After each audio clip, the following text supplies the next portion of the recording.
لكن الاحسن ان احنا نشتغل مع بعضينا ونعمل فريق عمل كبير يكسب مش يخسر. معنى كده ان احنا مش شاطرين في العمل الجماعي. هحكي لك حدوته عشان تعرفي. اتفضل.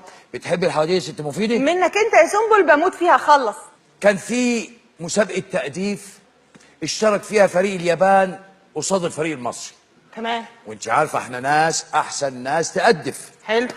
قعدنا نحكي بقى ونحضر اغاني المصريين هم المصريين هم المهم اتعملت المسابقه. تمام. وهوبا ايه؟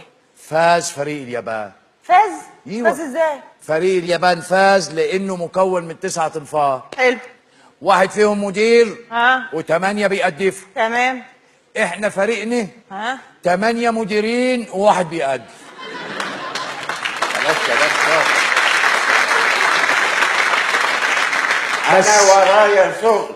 اكمل لك الحكايه. كمل. احنا ما سكتناش.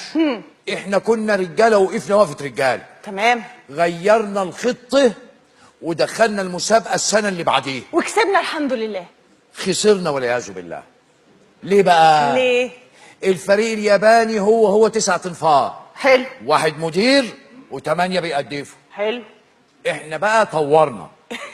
عملنا واحد بس مدير ها. و4 رؤساء اقسام و3 مديرين تنفيذ وواحد بس اللي بيأدف يا جبتهم.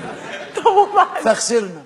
طب وبعدين عملنا ايه؟ لا عرفنا موطن الخلل طب وصلحناه. ده حلو قوي، ده اللي مطلوب. حلو، عملنا ايه بقى؟